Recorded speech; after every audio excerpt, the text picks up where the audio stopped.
Yo, what's up, guys? It's the Insane Game Freak here to bring you Durarara Season 2, Part 2, Episode 10 review. So this episode was kind of the first, almost all the Mafia related stuff was kind of confusing to follow because you kind of had to be relatively paying attention to names and people to really keep up with that shit. But the main gist I got out of it is you got the dude from one of the groups, the one writing blood bullshit on his arm, who's technically the unofficial leader of that group, working under. Well, I think it's him and the girls' group that were both working under Nakura-san, which is the guy that Isaiah punked for the rest of his life because of what he did to Shinra.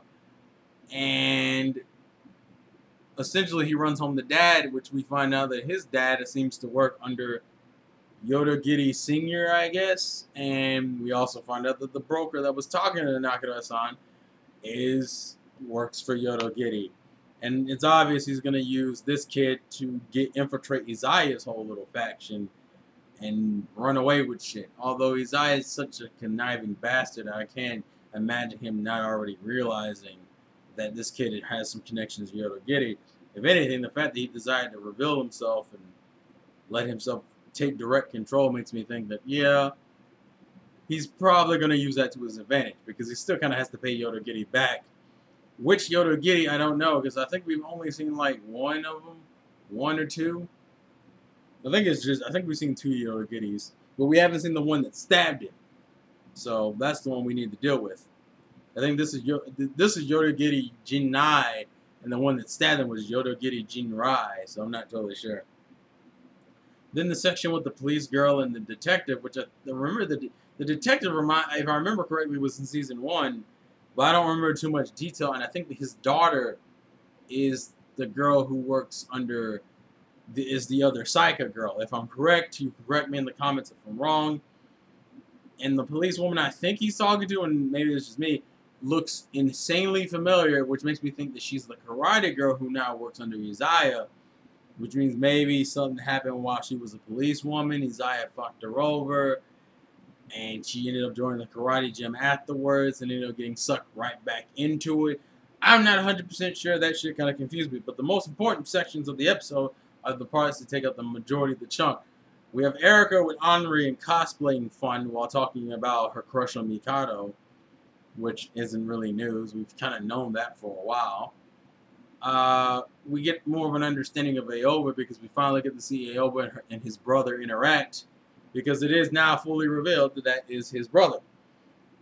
Which kind of goes into some Blue Square stuff, which I don't really think was fleshed out in the first season. So it's kind of hard to remember what has and has not been touched upon. But from what I understand, Aoba is a character who always likes to lurk in the shadows. That's kind of the mean. He kind of explains in this episode that's the meaning behind being blue squares and why it's shark masks. He rather hide in a sea. He never wants to be the front man. He always wants to be the background man. You know, pretty much he wants to be Isaiah because that's what Isaiah does. Well, actually, no, that's the difference. Isaiah is the dude who hides in plain sight, whereas Aoba hides in the shadow of others, which is why he has no problem hiding behind Mikado and letting Mikado be the front man, because he doesn't give a damn about Mikado at all.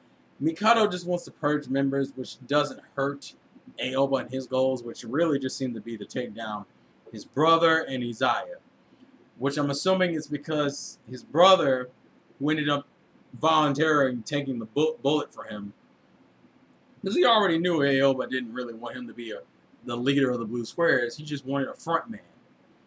He wanted a front man to use to deal with Isaiah, which didn't work because his brother got sent to jail.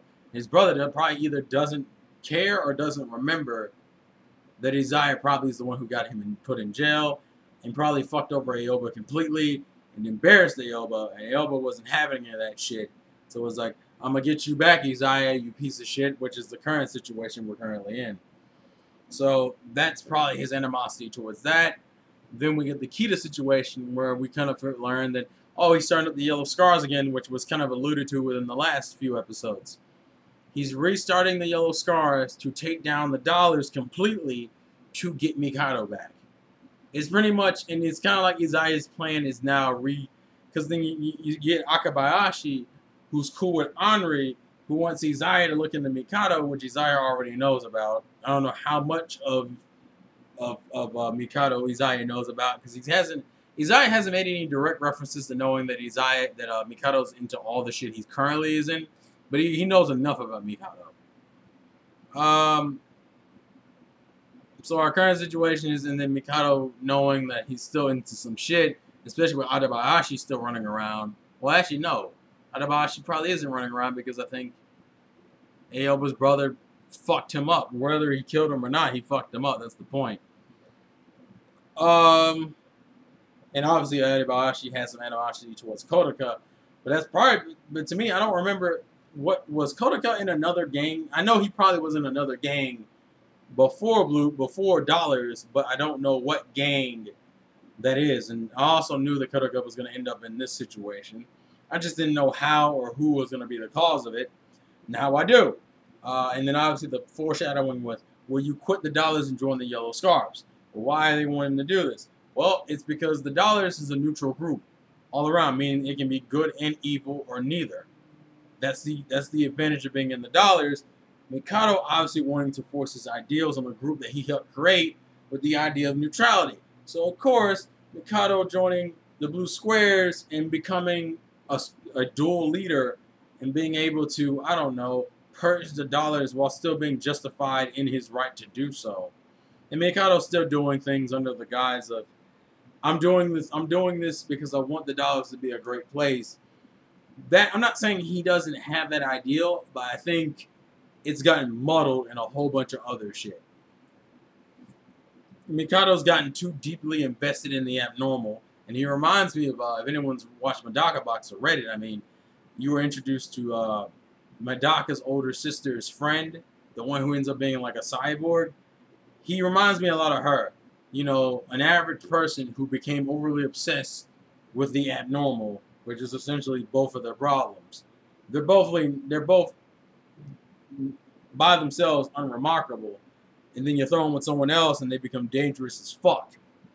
And so the current situation is that Kodaka is in the hospital because he got hit and run by probably Aoba's brother or someone working for Aoba's brother, which will probably trigger Kodaka and the rest of his group to just bail out the Dollars. Whether they join the Yellow Scars or not, they're going to bail out the Dollars and handle this shit by and by. Like, just handle it wherever the fuck they want to.